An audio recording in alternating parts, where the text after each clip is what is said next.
The wayfinding landscape is changing, so welcome to Endpoint's Wayfinding Xchange Podcast. We want to connect with leading experts, tech innovators, and key contributors to exchange knowledge and innovation in physical and digital wayfinding. We want to shape the future of wayfinding through discussion, collaboration, and shared expertise. And this is why we have created this podcast series. Enjoy the episode.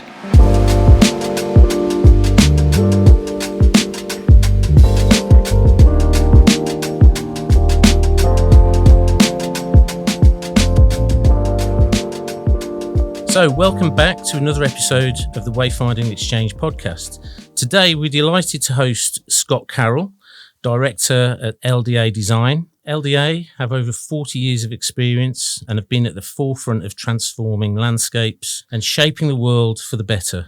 LDA Design is a collective of talented landscape architects, urban designers and planners who are known for their innovative projects. They led the master plan and detailed design work for Queen Elizabeth Olympic Park, one of Europe's most successful new parklands, and a project we were proud to collaborate on. LDA Design has also tackled some of the UK's most challenging city centre public realm projects, including the iconic Battersea Power Station, Stratford Waterfront, the Strand Aldwych in London. We're excited to explore some of these projects and their intersection with wayfinding. So Scott, welcome. Thank you for coming in. Thank you for your time today. I mean, I always like to try and start these things with just getting a sense of your journey into design and some of your background. I find it pretty fascinating what inspired designers to sort of follow their career. So, yeah, tell us a bit about yourself. Okay. So I think I've always been interested in nature, enjoyed immersing myself in natural environments. It's something I always got the opportunity to do in my younger days in particular. So there was that. As I grew up, I became more interested in people, how people interact with one another, how people interact with the environments that they were in. So I found that really interesting. And I've always had a keen interest in creativity, art and design as well. So the interesting thing is landscape architecture sits at the intersection of all those areas of interest. So it made sense for me to pick that up and run with that and do something with it. So I suppose landscape design also gives you the opportunity to learn about and immerse yourself in places and worlds that you never otherwise have the opportunity to get an insight into. So it's a real privilege and one of the really special things about the job. You never ever get bored. So in terms of education, I'm a bit of a late starter, like everything I do. I went to Plymouth School of Architecture. Then I went to Cheltenham School of Design, studied landscape architecture there. And I graduated somewhere over 20 years ago now, which seems like a long time, doesn't it? I suppose it is. And now I'm studio leader for one of the 8 design studios that makes up LDA Design. Amazing. Okay. So you kind of started down an architectural route and then pivoted to landscape a little later. Yes, I came in from an architectural perspective and then basically transformed into landscape architecture. Yeah. You saw the light. Okay. So, I mean, LDA, it'd be good to hear a little bit more about LDA. I was surprised at sort of the size and scale, but also, having done some work with you guys, I think you have a quite unique perspective on how you see landscape design. So give us a sense of how LDA defines landscape design and maybe some of the sort of the projects that you've been involved in. Sure. I think you touched on it in the beginning, but I suppose in its broadest sense, it's about making great places and shaping the world around us for the better. Mm-hmm. It's also about a synergy of art and science and how you can use that to bring people and nature together. So the projects, of course, are the vehicle to make that happen. And I suppose I've been extremely fortunate in my time at LDA to be involved with some really incredible projects over the years. So just to touch on a couple of, just to show the diversity, way back in 2007, I think it's now, I was involved in the People's Playground, which was a project, an international design competition actually we won that transformed Blackpool's Golden Mile. So that was an incredible project in all sorts of ways. Incredible levels of innovation in it, incredibly interesting place as well with really significant issues as well and challenges. So we did lots of really incredible things there, including making the world's largest kinetic sculpture, I think, amongst other things. So there was that Queen Elizabeth Olympic Park. I was really lucky to be involved in the early concept stages of that project. So that was, on one hand, creating a great party in 2012 for the Olympic Games in London, which was absolutely amazing to be part of that and creating the park that created the canvas for that to happen. It was also about creating a legacy, and we're still working in the park today and with yourselves as well, doing amazing things. And it really, I think it really is it is a proper legacy. I mean, it's amazing what's happened there, the transformation, and even after the end of the party, that continued delivery and expansion of the park. And so you've been involved in that from Olympic planning days right through to today, even. Absolutely. It's nice to have had the opportunity to sit around a table with fellow designers and model the park out of clay in the first instance, and then walk around it today, over 10 years later, and see the landforms and the roots and the gardens and the spaces still full of life, still changing and still improving, which is one of the amazing things about landscape architecture, is it has the capacity to change for the better. And seasonally, I guess, with the planting, and it must be great to see things mature. I think in other design practices, time can sometimes be a bit of a problem, because lack of maintenance or weathering and blah blah blah can sometimes make things look worse. But with landscape, it must be amazing to see things mature. Yes, well, we are subject to those same issues, of course, particularly in terms of maintenance and thinking about that. But it certainly has the capacity to improve over time and change in the way a building can't, for instance. Yeah, wow. Okay, so we often talk to other design disciplines, and it's always interesting to talk about process. Some people might find it boring, but I think other designers always find it quite interesting. And obviously for landscape, I mean, some of it's really functional, some of it must be this experiential placemaking part. Where do you start? What are the first few steps in your process, and where do you begin? It's a big question, isn't it? So I'll keep it really simple in terms of the answer. I mean, in terms of thinking about a brief for the project, which is really the sort of the starting point and the foundation for what comes afterwards. For us, I think it's really thinking about what the client wants to get out of the project in the first instance, and then looking at the project ourselves with fresh eyes, seeing what that project has to offer in terms of opportunities for people and also nature, and then drawing ourselves back, thinking about those two things and creating a brief that's shaped around those ideas. So you create something that delivers what the client wants. Sometimes the client may write a brief that doesn't actually express what they really truly want. So that's why we'll look at it and sometimes create a reverse brief even, so we can construct something, the architecture of a project that we can play back to them and agree with them, and we can make sure the project does everything it needs to do and more. So I think that's it really. It's all about creating great foundations. Yeah. Okay. And I guess there's multiple audiences for especially public realm landscape. So you must do lots of stakeholder engagement and try and find out from public and other parties. They must have an influence on your approach as well, I guess. Yeah, co-design and that whole idea and that process has really come to the fore. It's one of the most important areas influencing design these at the moment, and quite rightly. And it's all really about creating design that's focused on creating places that really do respond to what people need and what people desire. So it's essential people are involved in a really carefully thought out co-design process right from the very start of the project. And it's really a continuum that goes all the way through the project and then continues after, because really, if we build something, if that's the output of the project, that's just the beginning really for us. So that everyone needs to stay involved after that. And it's what happens after the project has been delivered is the most important thing actually. Yeah. And certainly the public realm projects, in my brief experience as well, because it's, actually, I think everyone thinks architects are king, they shape our cities and our world. But to me, it's often the bits between the buildings that you see and interact with most, and the red line of a building outline, there's a lot of gap between them in your general cityscape, and it's sort of the gap that's filled in with landscape. I don't know what my question is really, but I just think it's really important because it's the thing we interact with and touch often more than the big grand buildings that we as general public might never have access to. Yeah, I wouldn't disagree with that, of course. It's very much about experience over object really, and there's so much more recognition of the importance of that now amongst the whole design community.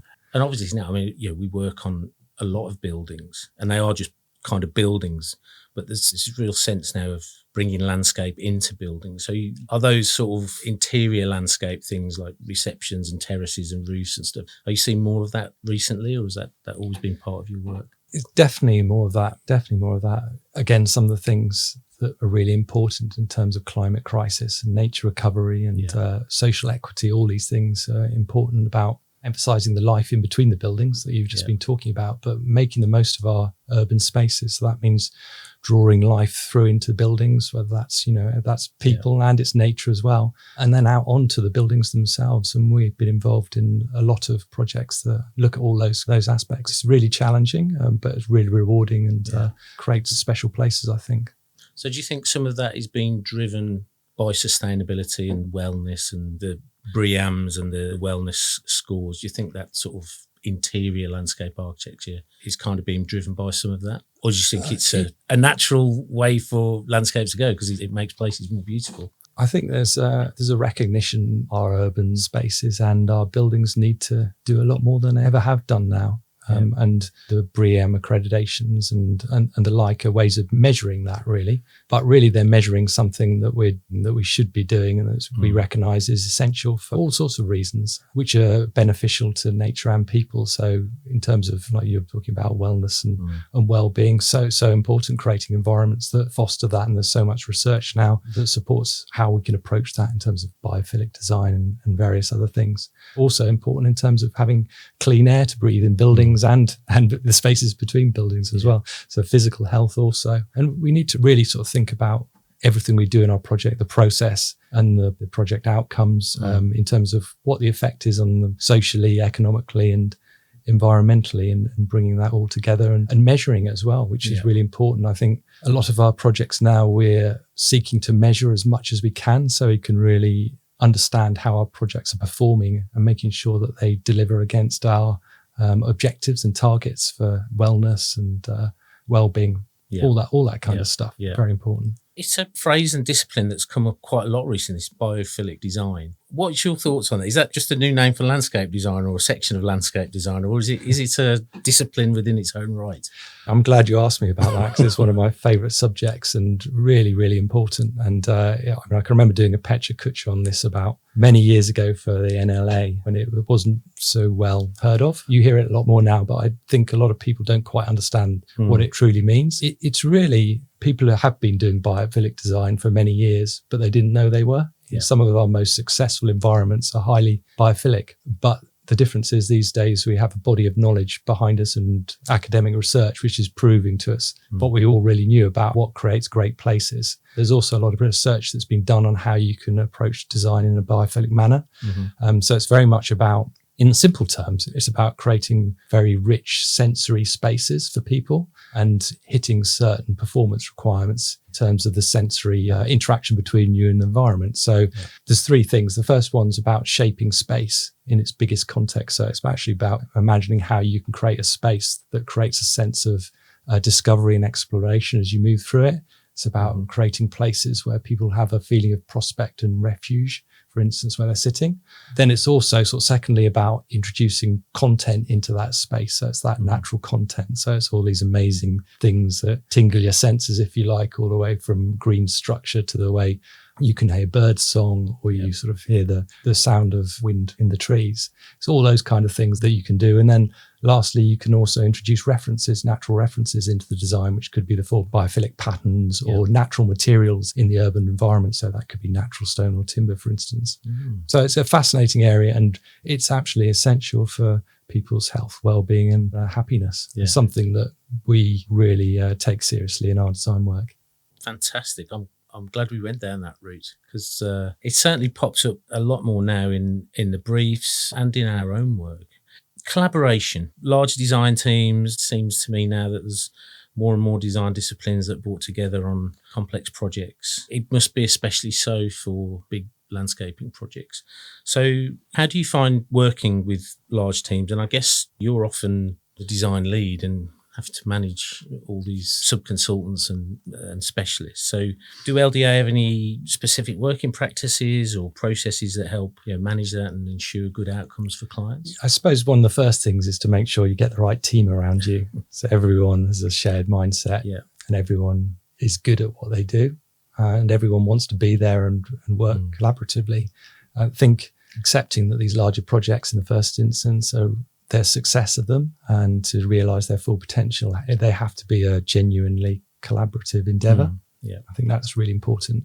It's also really important to have great relationships, because if you don't have that, then it's just not going to work at all.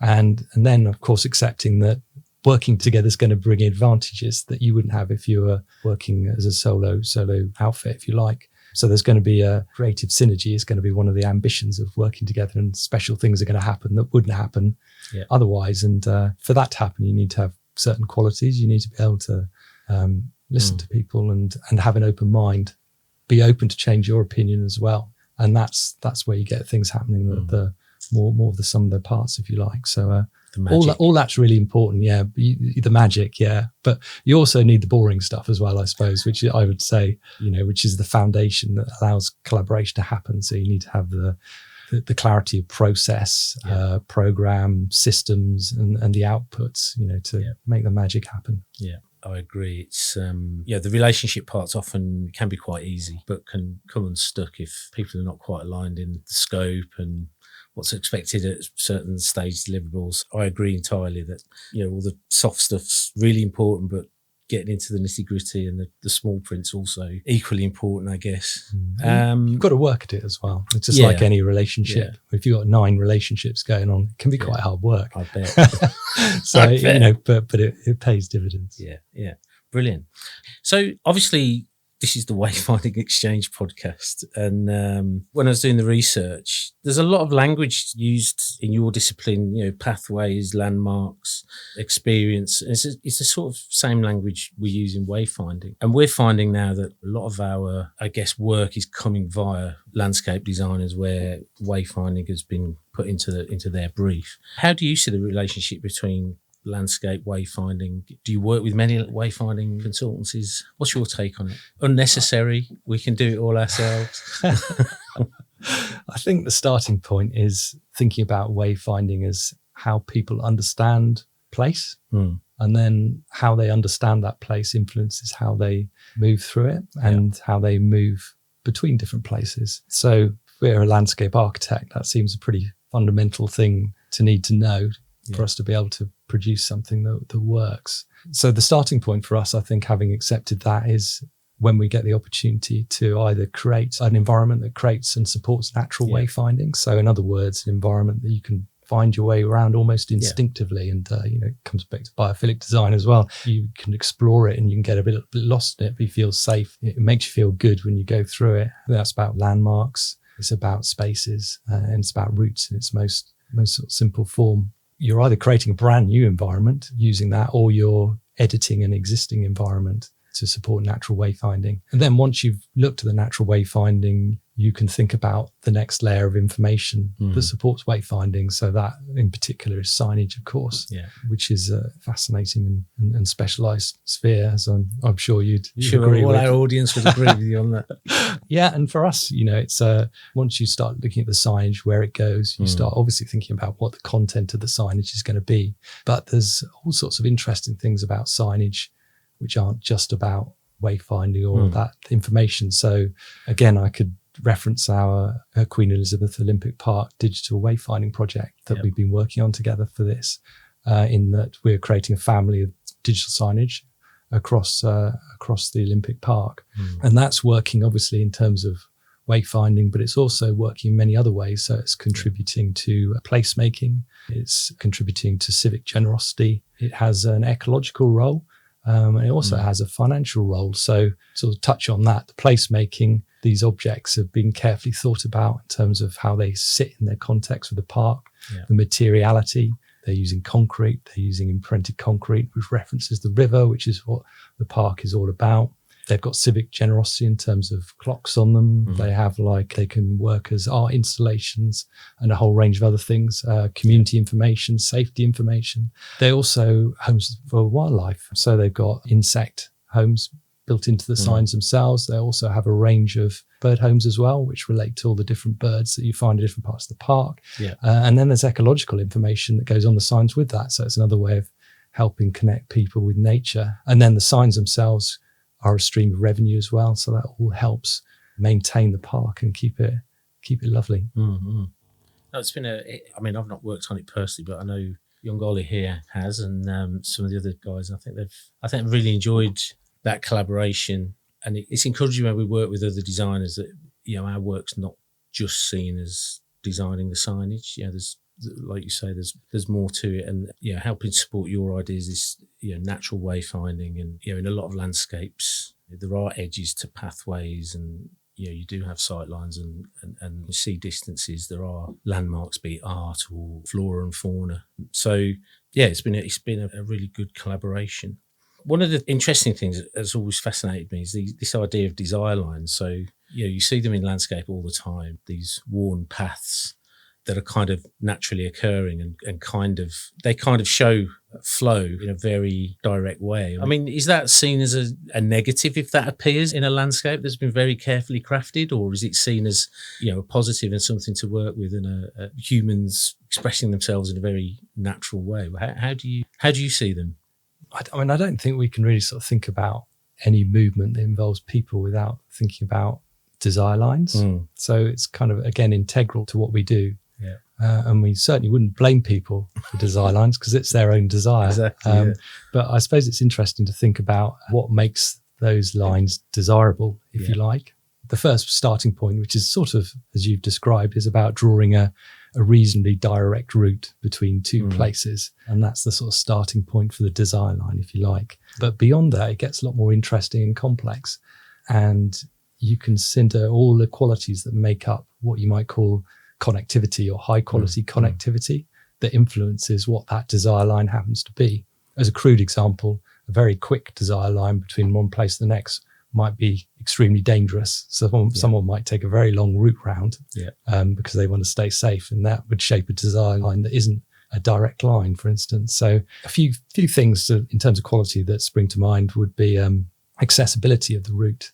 So if you happen to be using a wheelchair or a pushchair, or you're looking for a route that's fully accessible and is comfortable and safe to move along, it's got gradients that will suit you, gentle gradients. Ideally, it doesn't have steps in it. It's going to have resting places for you if you're more elderly, you need to sit down and enjoy the view. They need to be safe, as I just mentioned. So, you need to think about when these routes are going to be used. They need to be really well lit, and they need to be overlooked, and all these things that make nice, comfortable places to walk along. I think they need to be attractive and interesting as well. I mean, I'll take a longer route frequently if it's an interesting route and there's something interesting going on. It's much more interesting to walk along a lively, characterful street and through a park rather than next to a busy road, for instance. Make the route interesting and lovely, basically, I suppose is good. Make it comfortable. Sometimes routes can just be too small for the number of people traveling on them. You might end up bumping into people or, all that kind of stuff. And frequently we work with specialists in these extreme examples with big stadium egress events where you have to think about that in a lot of detail to make sure it's safe as well as enjoyable. So I think that's interesting. I suppose the last point, of course, is that you can have a desire line which is just for fun and leisure. Right. So parks quite often work with a network of loops. So you can run around them or walk around them in leisurely ways. So they don't actually take you from one place to the next at all. They're just something there for you to enjoy and chill out. Brilliant. I sometimes wish we, when we're working indoors, if there's some imprint that showed the flow of human traffic over time, there's just some paint we could spray on the floors of hospitals that actually show the routes everyone's going. We always ask about technology and how that affects your design discipline, and where are you seeing the advancements, and what are you most excited about? Or do you hate technology and we just want trees and plants and loveliness? I love technology and trees and plants, so it's all good. I mean, again, it's a really expansive question, technology has always influenced landscape architecture and how it works. But I suppose in a very simple form, you could think about it in the way it influences people and how they perceive and use space on the one hand. And then on the other hand, you can think about how we use technology professionally in design process and products, if you like. So the first one about how people perceive their environment through technology, obviously we have to mention social media, don't we? And if you want to, it's got to be done, and that shapes people's understanding of place. It tells people what's going on.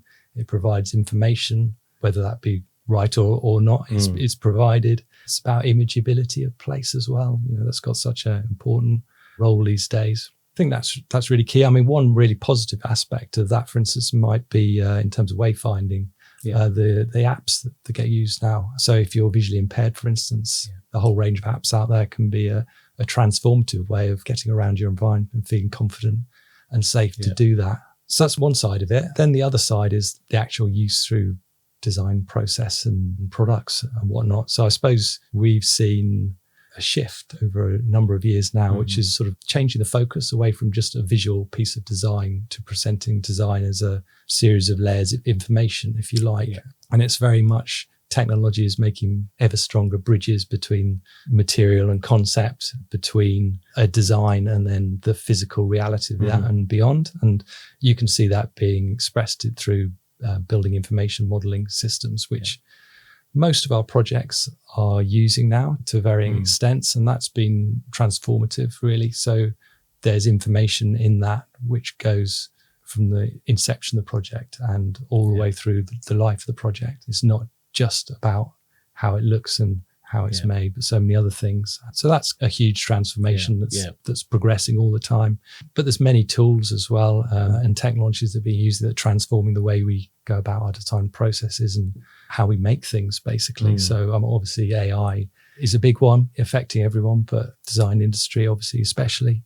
There's all sorts of things like parametric modeling, scripting that's taking design to levels that you could never have imagined could have been realized without those technologies. And then there's 3D printing and advanced CNC manufacturing, which is the sort of end of making stuff, if you like, and new materials, of course, all the time, which is sort of fascinating. Just on that, obviously, our concern is thinking about how materials and systems and processes behave and the longevity and legacy of those as well. So in particular, when we're working in the public realm, we need to be responsible and think about understanding how long these things are going to last and how they're going to perform for both people and nature. There's quite a lot to unpack there, isn't there? But it's we'd split it in a similar way, I guess. The technological tools that help us do our job in terms of the design process, like you say, it's advanced so much over recent times. And I think with landscape, I can imagine we're doing lots with VR headsets and trying to use that to help, plan routes and work out wayfinding strategies before things are actually built. It feels like a great advantage and kind of works particularly well in public realm and landscape. But I know a few years ago, we probably our first kind of Revit project. It was quite a large building, but it was an enormous landscape. And I know the landscape was the problem. They struggled in terms of drawing, defining, typology. The building bit was kind of easy, but the landscape, I mean, we're talking 10 years ago, but I guess that's all moved on now. Yeah, it's moved on. Of course, Revit wasn't built for landscape either. I mean, it was built mostly for things that don't live, not living things, and things that aren't too curvy and bumpy frequently as well. But it's moved on. Everyone's using it now. It's it's valuable and essential. We always try to talk about the future or where you see the challenges, emerging trends, how you see the future of landscape design and architecture. What do you think the key things are?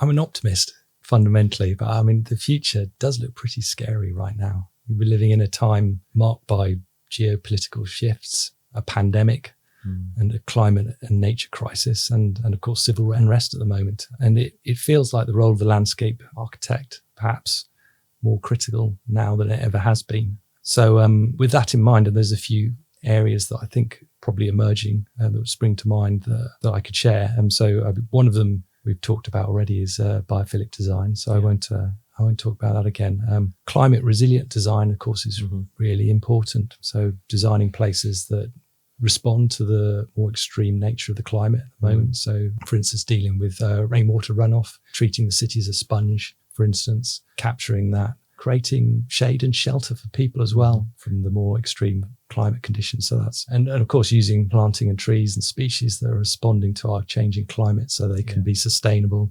and thrive in the environment that's changing these days without excessive maintenance costs. So that's really important. Nature recovery, of course, linked to that. That's just so important, creating space for nature in our cities and taking every opportunity to do that. And through our work, a lot of that's to do with, we've touched on it in part, creating homes for wildlife, which could be installations, but frequently it's about creating habitats that comprise trees and planting. And that's one of the areas that is becoming increasingly important for landscape architecture, and a subject that's dear to my heart as well. So just amazing planting design is a really important thing, I think, for our cities and for landscape architecture. Safety, again, we've touched a lot of these in various ways, is really important, in particularly for women and girls, and thinking about the ways we can create design processes which are truly co-design, that respond to creating places that are well lit, that people can understand, that are sociable, and generally that make people feel at home and comfortable, whoever that happens to be. Of course, inclusivity is related to that as well. I'm thinking about neurodiversity and just understanding that not everyone sees the world like you, and just designing for different perspectives and all that goes with that. Frequently picked up in the co-design process, of course. Healthy streets and spaces. So something that we've been involved a lot with. So it's really, this is kind of editing our urban environment as it stands at the moment, I suppose, and reclaiming space from vehicles and creating places for people and nature again. So that's very complex projects when you're dealing with urban environments with so many functional and technical constraints to make that happen. But, really, really key. And some of our work with hospitals, for instance, in London, we've been working with Great Ormond Street Hospital to pioneer a healthy hospital street approach, which is all about taking streets, giving them back to people, nature and the community, re-establishing the hospital as a really important place within the community, and that brings people together and provides people who use the hospital and locally. And then lastly, maybe, I'd have to mention carbon impact as well. So measuring that, thinking about that iteratively in design processes and all the decisions that we make, and thinking about what the implications are for those in terms of where we get our materials from, how we make things, how we transport things, and then ultimately how we look after things. But I suppose that overall, my view would be that perhaps the most important role for landscape architecture at the moment is to make people realize that in actual fact, they're part of nature, not something separate from it. I think that is key. And if we can add a good dose of joy and beauty into that process, then I don't think that would be a bad thing. I think you're absolutely right. I think that's a really positive and beautiful place to finish. So fascinating. Thank you so much. Hopefully that's given people a little insight into the broad spectrum of landscape design, landscape architecture. I really enjoyed that. Thanks very much for your time. Thank you. It's a pleasure.